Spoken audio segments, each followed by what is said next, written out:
पग पर है संग तुम्हारे। अन्नदाता लहू किसानों का बन के पसीना सींचता है धरती का सीना। मेहनत का तेरी हक दिलवाने, नई तकनीक नई खोज बताने। पशुधन को गुणवान बनाना, पौध सुरक्षा को सिखलाना, खेती के सब गुर समझाने, भारत का सरताज बनाने। आठों पहर है संग तुम्हारे। अन्नदाता अन्नदाता।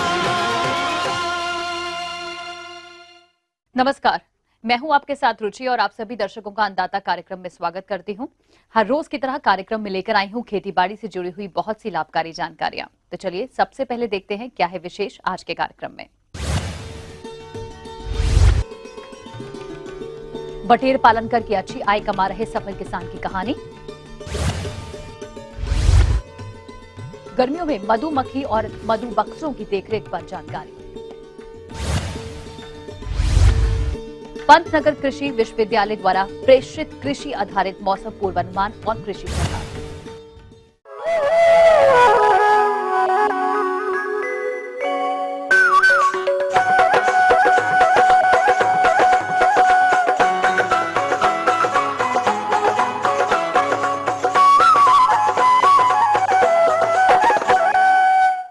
किसान भाइयों, कल आपने देखा बटेर पालन से अच्छा लाभ ले रहे बिहार राज्य जिला पूर्णिया के सफल बटेर पालक प्रेमजीत सिंह की कुल आय व्यय के बारे में। और आज हम आपको जानकारी देंगे ये इतना अच्छा लाभ लेने के लिए इनकी देखरेख तथा प्रबंधन किस तरह से करते हैं।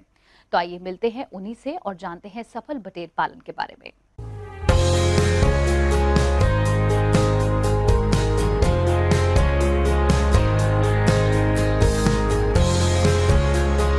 पहले हम लोग पोल्ट्री से जुड़े हुए थे, उसके बाद हम ट्रेनिंग जो है सेंट्रल गवर्नमेंट की ओर से ट्रेनिंग का आया तो हम लोग ट्रेनिंग में गए और उसको सीखने के बाद जो है स्टार्ट किए हैं। इसको दो तरीका से किया जाता है। पोल्ट्री में मुर्गा हो या बटेर हो, इसको दो तरह, एक बिछाली पद्धति से और एक केज पद्धति से, दो रूप से किया जाता है। और बिछाली पद्धति एक सतह में रखते हैं तो ज़्यादा सक्सेस होता है। उसको बराबर चलाते रहना है, चूना देते रहना है और उसका आता है एंटीबैक्टीरियल लिक्विड, सबको उसमें स्प्रे करते रहिए, बस हो गया। किसान भाइयों, इन्होंने बताया कि बटेर पालन में मुर्गी पालन की तरह खास देखरेख की जरूरत नहीं होती है, बस इनके आहार पर विशेष ध्यान देना पड़ता है। इन्होंने बताया कि समय समय पर बटेर के आवास को साफ सफाई करते रहना चाहिए, साथ ही बिछावन में नमी आने पर उसे पलटते रहना चाहिए। इसके अलावा तो बुझे हुए चूने को बिछावन में भुरकाव करना चाहिए। बटेर पक्षियों में रोगों का प्रकोप बहुत ही कम होता है, इसलिए इनमें टीकाकरण करने की आवश्यकता नहीं पड़ती। इसके अलावा बटेर आवास के चारों ओर जल जमाव नहीं होने दें। साथ ही इनके आवास के बाहर कीटनाशक दवाओं का छिड़काव 15 दिन से 1 माह के अंतराल पर करना अच्छा रहता है। दरवा लगाया जाता है ताकि अंडा कम से कम ब्रेक हो और जिसका कि हम किसान को जो है उसका क्षति नहीं हो, इसीलिए अंडा ब्रेक नहीं हो, इसके लिए लगाया जाता है। बटेर पक्षियों की अच्छी बढ़वार हो, इसके लिए इनके आहार प्रबंधन पर विशेष ध्यान देने की आवश्यकता होती है, क्योंकि इनके आहार में लापरवाही बरतने पर पक्षियों का विकास रुक जाता है, साथ ही अंडा उत्पादन पर भी विपरीत असर पड़ता है। इसलिए ये किसान बटेर पक्षियों का आहार प्रबंधन किस प्रकार से करते हैं, आइए जानते हैं। यह आधा किलो फीड खाने के बाद जो है यह बच्चा जो है बाजार में बिकने के लिए तैयार रहता है। उसको सीधा प्री स्टार्टर हम लोग खिलाते हैं और लास्ट तक प्री स्टार्टर ही चलता है। इसमें जो है क्रम वगैरह नहीं चलता है, सिर्फ प्री स्टार्टर चलाना होता है। इसका फीड जो है ना, प्री स्टार्टर में 40 केजी करीब मकई का दर्रा, कैल्शियम का पाउडर, फास्फोरस का पाउडर, एग्रीमीन फोर्ट या जो भी इसका जो है सो इस तरह का डेवलपमेंट का जो आता है भरबिक या किसी अच्छे कंपनी का, उसका लिक्विड हम या डस्ट चलाते हैं। सोयाबीन ऑयल दिया जाता है, कुछ ना कुछ नमक लगता है, सबका एक परसेंटेज उसका बना करके दिया जाता है। तो उसमें जो है कॉस्ट ऐसे अभी 36 रुपया केजी पड़ता है प्री स्टार्टर। अगर आप खुद बनाते हैं तो आपको 25 रुपये किलो ही फीड पर खर्च होगा। हम खुद हैचरी रिद्धि सिद्धि हैचरी पूर्णिया में लगाए हुए हैं। यहाँ से हर वक्त चूजा उपलब्ध रहता है और आप जब भी चाहें उसमें जो भी सहयोग होगा वो मेरे द्वारा उपलब्ध कराया जाएगा। किसान भाइयों, आप भी प्रेमजीत सिंह की तरह बटेर पालन का प्रशिक्षण लेकर इस व्यवसाय की शुरुआत छोटे स्तर पर करके इससे अच्छी आय प्राप्त कर सकते हैं।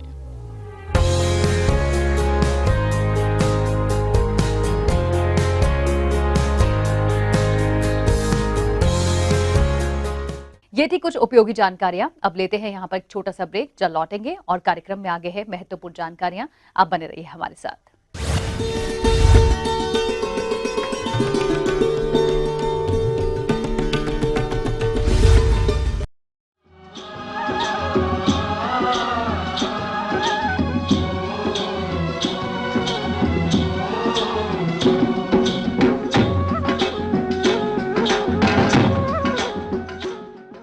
ब्रेक के बाद एक बार फिर से आप सभी दर्शकों का अन्नदाता कार्यक्रम में स्वागत है। बढ़ते हैं अपनी अगली प्रस्तुति की ओर।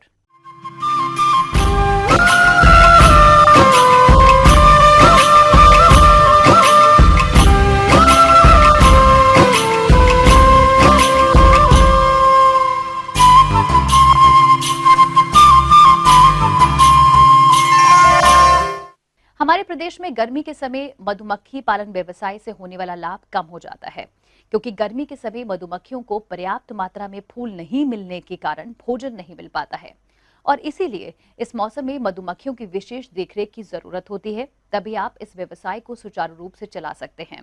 तो मधुमक्खी पालक भाई गर्मियों में अपनी मधुमक्खियों की देखरेख किस तरह से करें, इस बारे में उचित सुझाव दे रहे हैं कृषि विज्ञान केंद्र बाराबंकी के डॉक्टर SB सिंह।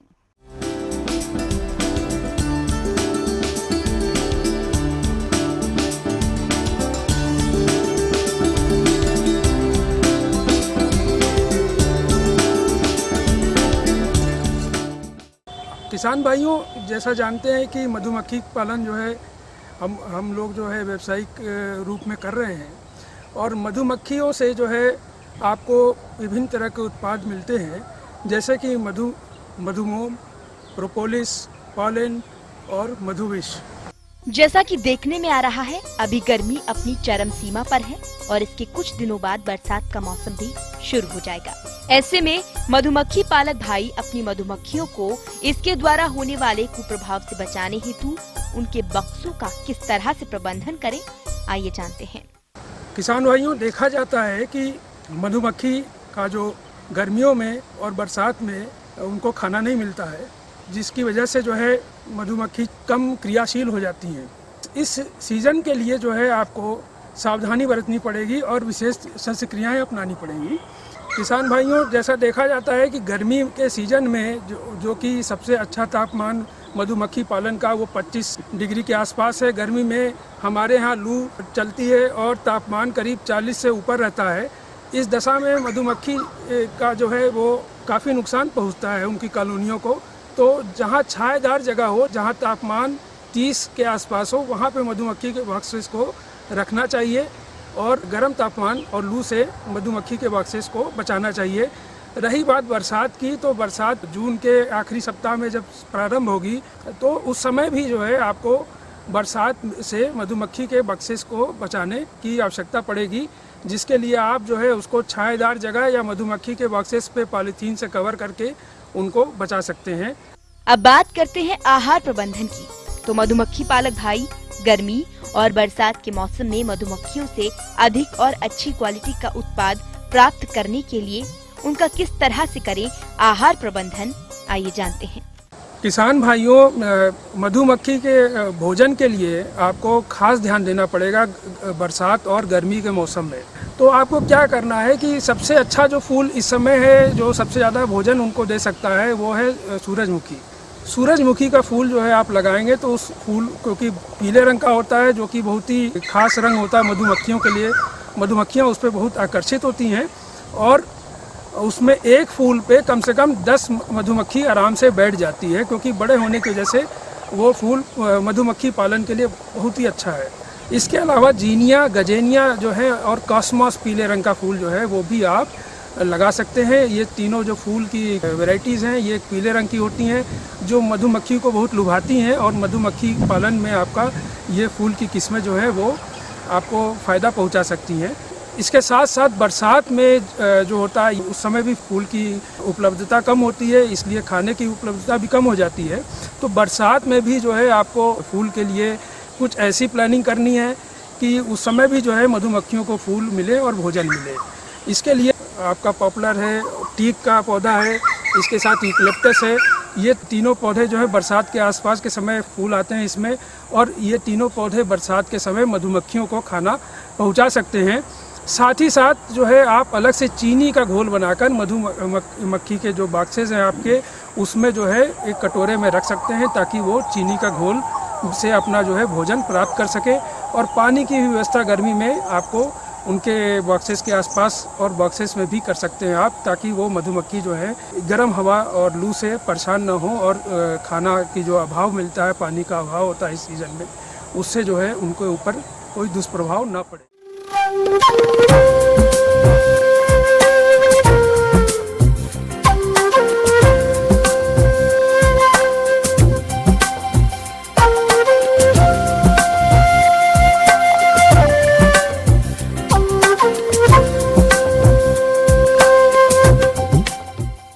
मौसम के अनुसार प्रबंधनों पर ही टिकी है आपकी खेती बाड़ी, इसलिए मौसम पूर्वानुमान और उस पर आधारित साप्ताहिक कृषि सलाह इस प्रकार है। कृषि एवं मौसम विभाग के वैज्ञानिक डॉक्टर एच.एस. कुशवाहा द्वारा भेजे गए मौसम पूर्वानुमान रिपोर्ट के आधार पर इस सप्ताह पंतनगर एवं इससे लगे उत्तराखंड राज्य के ऊधम सिंह नगर एवं नैनीताल जिलों के मैदानी क्षेत्रों तथा इससे लगे पश्चिमी उत्तर प्रदेश के मुरादाबाद, रामपुर, बिजनौर, पीलीभीत, शाहजहांपुर, बरेली एवं बदायूं जिलों में इस सप्ताह धान की नर्सरी में बुआई हेतु अनुकूल मौसम रहने की संभावना के मद्देनजर सलाह दी जाती है कि किसान भाई धान की लंबी अवधि की मुख्य किस्मों जैसे टाइप 9, स्वर्णा, पूसा 44, जया, NDR 359, सरबती, पंत धान 4, Sarju 52, PR 113, PR 114, HKR 47, Pant धान 18 या पंत धान 19 में से किसी किस्म के प्रमाणित बीज की उचित विधि द्वारा इस सप्ताह नर्सरी में बुआई करें। बुआई के समय पौधों की नर्सरी में अच्छी बढ़वार हेतु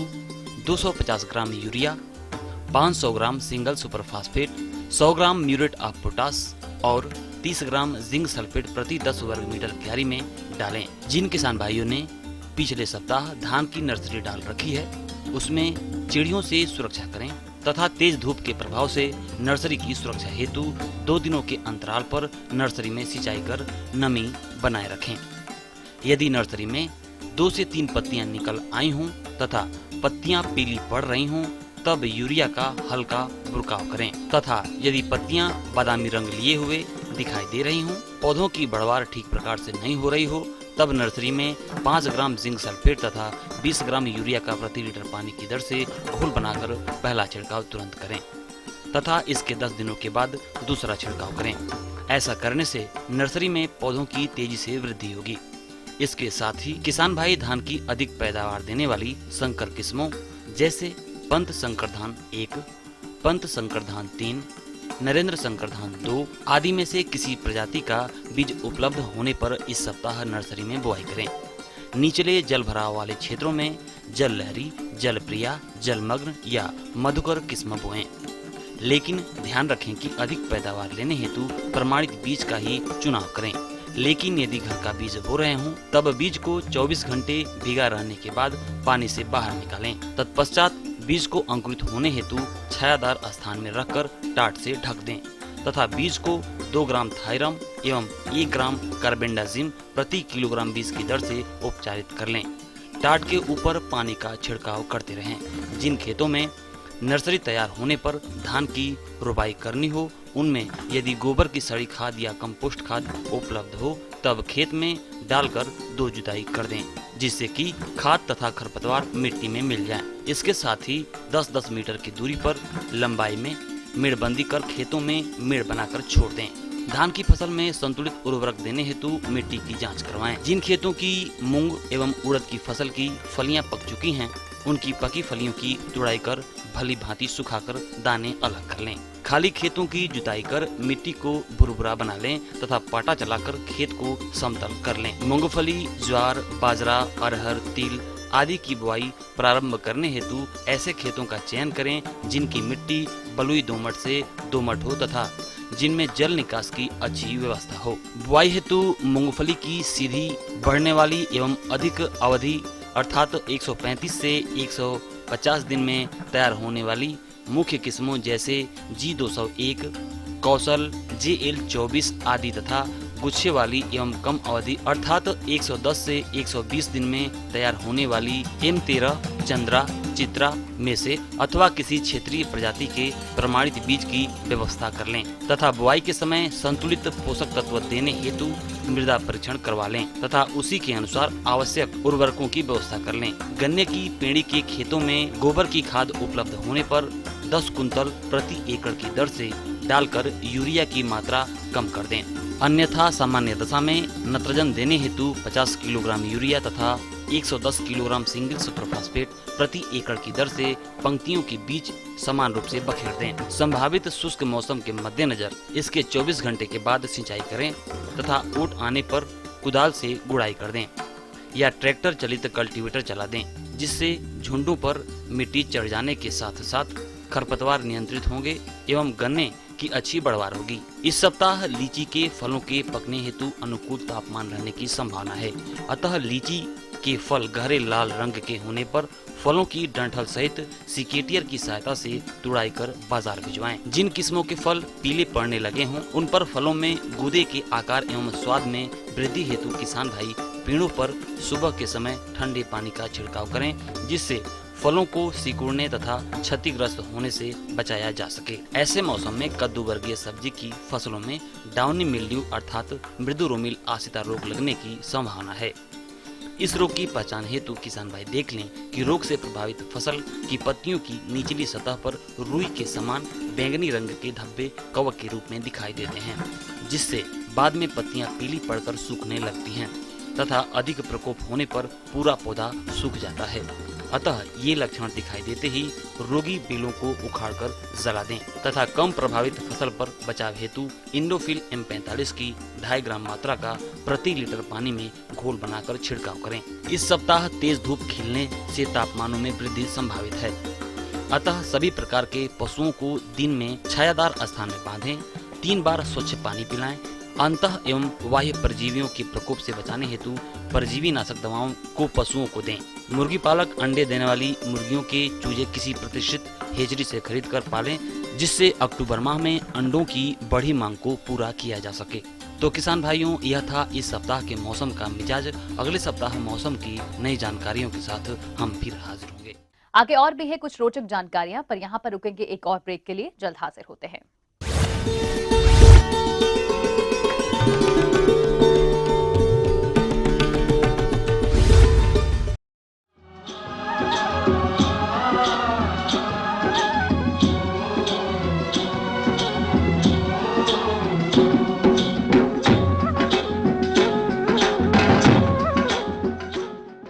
ब्रेक के बाद आप सभी दर्शकों का स्वागत है। चलिए अब रुक करते हैं अपनी अगली कड़ी की ओर।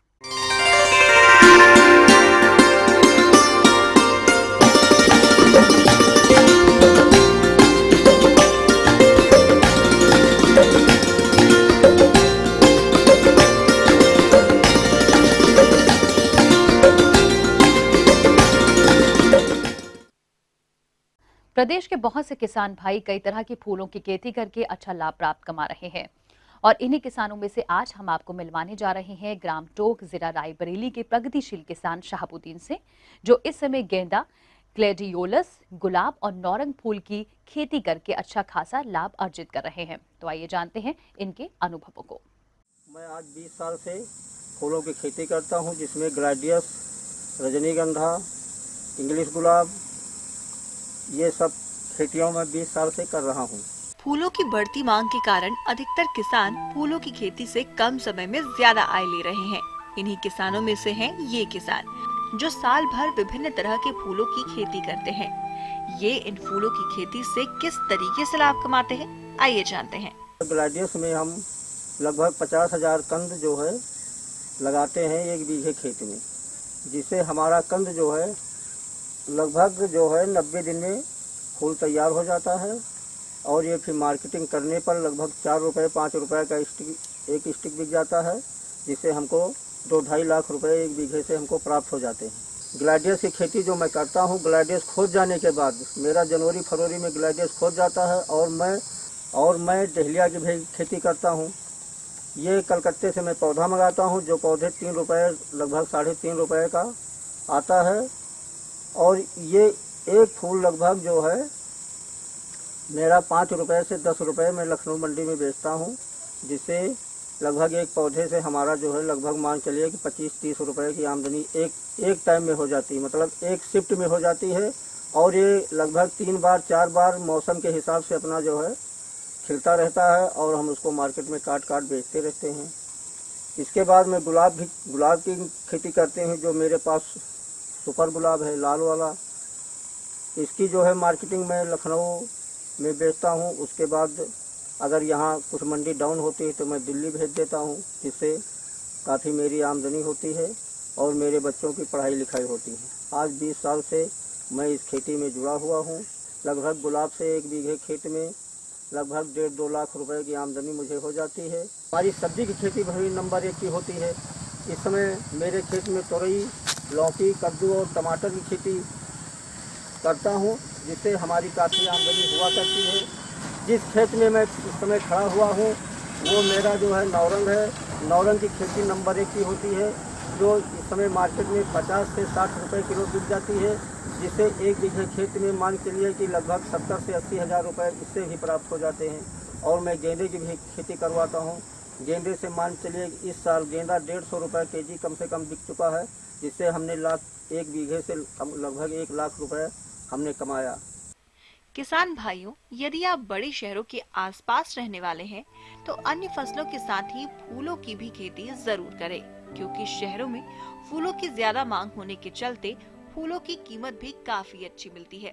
ऐसे में फूलों की खेती करके ज्यादा लाभ कमाया जा सकता है।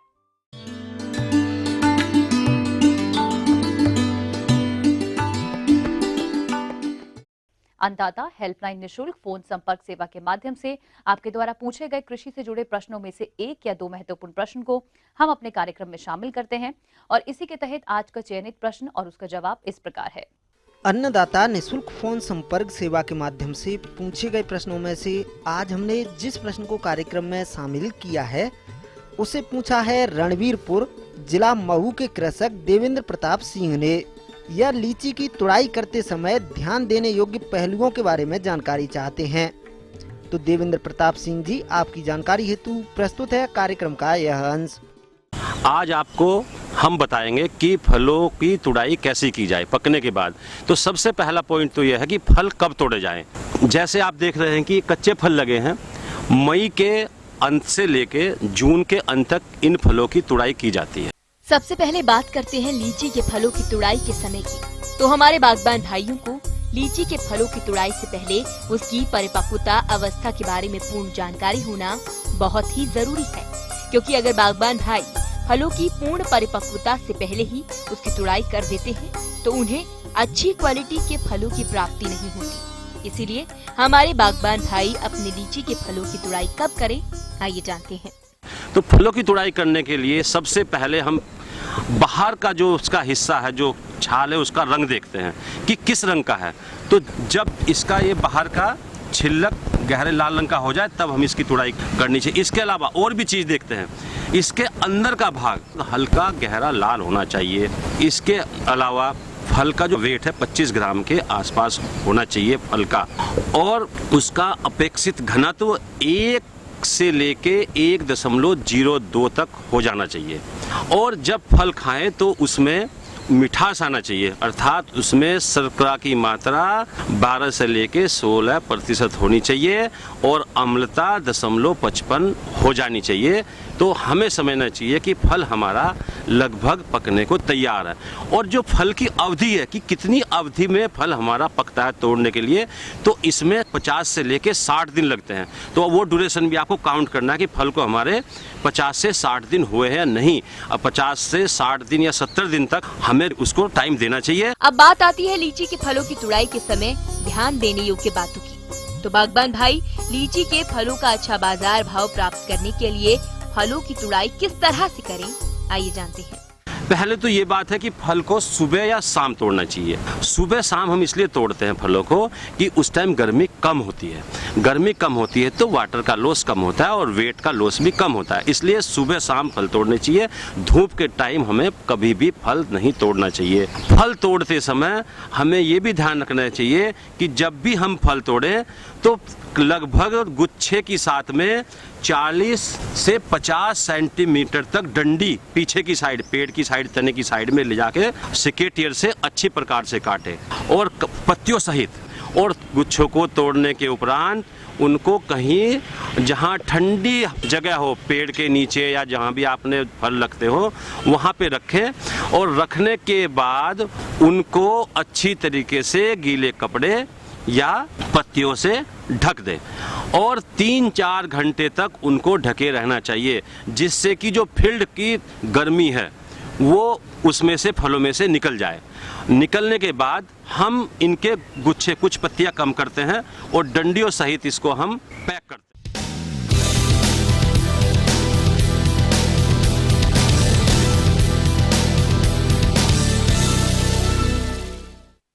राज्य की विभिन्न मंडियों में कृषि उत्पादों के चढ़ते उतरते बाजार भाव की संक्षिप्त जानकारी इस प्रकार है।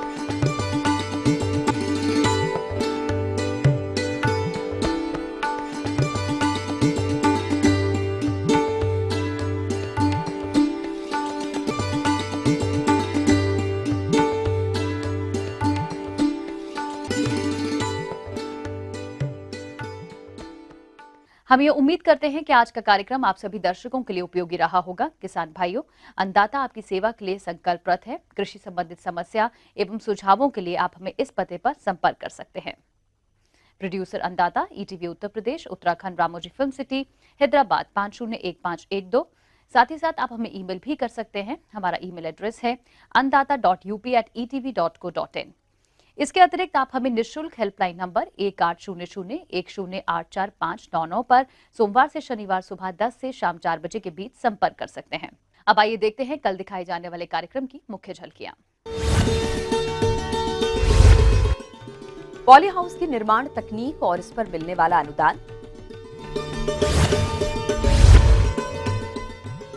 अधिक लाभ प्राप्त करने हेतु कैसे करें अरहर की उन्नत खेती। फिलहाल अन्नदाता की पूरी टीम को आप इजाजत दीजिए। कल फिर इसी समय आपसे मुलाकात होगी कृषि संबंधित कुछ और महत्वपूर्ण जानकारियों के साथ। नमस्कार।